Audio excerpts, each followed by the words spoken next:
नहीं, बिल्कुल उन्होंने कहा है ये चीज़ें और प्रेस कॉन्फ्रेंस करी उन्होंने। पहली बात तो ये है कि वे फेयर कंडीशन ये लगा रहे कि किसान आए, बातचीत करें और कानून चेंज नहीं होंगे, कानून में बदलाव करें, कानून ख़त्म नहीं होंगे और आन के बातचीत कर ले, धरना ख़त्म कर दे। तो जो 8 महीने से किसान बैठे, कोई ऐसे ही नहीं बैठे कि सरकार इसको एडवाइजर देगी, एडवाइजरी बोर्ड की मेंबर है और किसान को जो कुछ कहेगी उसके डायरेक्शन पे किसान चलेगा, ऐसा नहीं है। सरकार को बातचीत करनी, जो भी होगी वो हाउस के अंदर बात होगी, उनको बात करनी है, बात करें, लेकिन कंडीशन लगा कर बात ना करें। दूसरी चीज़ ये है कि वो कौन सा सिस्टम है कि जिससे मंडी बच जाएगी। जब मंडी के बाहर खरीद होगी, करीब 40 से ज़्यादा मंडी मध्य प्रदेश की, उसमें 0% वहाँ पे खरीद हुई है। वे मंडी मंदी के कागार पे है, पूरी बंद होगी वे मंडियाँ। इसी तरह से उत्तर प्रदेश की, बिहार पूरा बंद हो चुका है। मतलब कौन सा फार्मूला है कि वहाँ पे खरीद होगी नहीं और मंडी चलती रहेगी? कौन सा फार्मूला है? मंडी कैसे चलती है वो सबको पता है। तो ये पूर्ण रूप से गलत कह रहे हैं। और जो इन्होंने कहा कि 1 लाख करोड़ रुपए का हमने फंड बनाया है, उससे मंडियों में भी पैसा जाएगा। हो सकता है कि 1 साल ये उनकी सैलरी दे दें, उनका रख रखाव कर दें, लेकिन उसके बाद में क्या होगा? जब मंडियों में पैसा ही नहीं होगा तो ख़त्म हो जाएगी मंडी पूर्ण रूप से, कहने की जरूरत ही नहीं पड़ने की। ये तो सबको पता है। मंडी एक प्लेटफार्म है, अपना माल किसान बेचता है वहाँ रख के, वो एक प्लेटफार्म है, वहाँ पे बेचता है, वो उसको किराया देता है।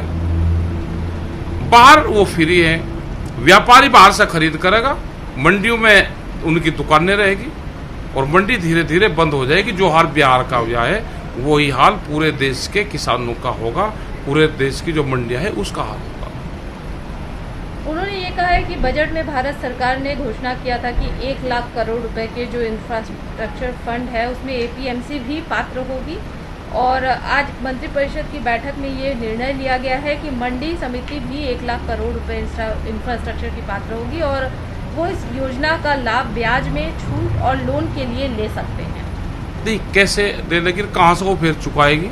अगर वह लोन ले लेगी, वह लोन लेगी, उनको सैलरियाँ दे देगी और सैलरियाँ दे के मंडी पे कर्जा हो जाएगा, उसे फिर कहेंगे जी मंडी पे नहीं कर रही, मंडी को पूर्ण रूप से बंद कर दो। ये हाल होगा। इससे पूर्ण रूप से हम इससे सहमत नहीं है। और वो पूरा जो 1 लाख करोड़ रुपया है, ये भाव तो दे नहीं रहे, ये कहाँ जाएगा 1 लाख करोड़ रुपया? हमने ये कहा कि जो एमएसपी है उसकी आप गारंटी दे दो, जो माल खरीदेगा वो पैसा देगा हमारा, मंडी रहेगी हम उसको टैक्स देंगे। तो ये कहा ना हमने, तो ये मंडी से बाहर खरीद करेंगे। अभी भी मंडी से बाहर खरीद हुई, बहुत सी मंडियों के बाहर खरीद हुई, प्राइवेट मंडियां खुली है। तो ये जो हमारी गवर्नमेंट की मंडी थी ये सारी रूप से खत्म हो गई है। ये है। और बातचीत का जहाँ तक सरकार का है, बातचीत वही कर लो। बातचीत तो आपने 6 महीने से नहीं करी। आपको जब मन करता हो सरकार को, जब बातचीत शुरू कर ले, हम बातचीत के लिए तैयार हैं। यहाँ पर जो फंड दिया जाएगा उसमें भी उन्होंने कहा है कि इससे ऐसा नहीं है कि पहली बात तो एपीएमसी खत्म होने के लिए, दूसरी बात ये भी देखा जा सकता है कि एमएसपी पर लगातार खरीद जो है वो बढ़ रही है। जहाँ कि लोगों के आंदोलन में अधिक है, वहाँ किसानों को 1000 करोड़ रुपया उनके अकाउंट में इस बार एमएसपी पर खरीद कर पेमेंट किया गया है। नहीं, सीधा पेमेंट करा गया। कितने लोग उसे खरीद करेगी? जो बाहर सस्ते में अनाज खरीदता है वो अनाज कहाँ जाता है? 50% से ज़्यादा अनाज जो व्यापारी सस्ते में खरीदता है वो गोदामों में जाता है सरकारी, वो फर्जी तरीके से जाता है।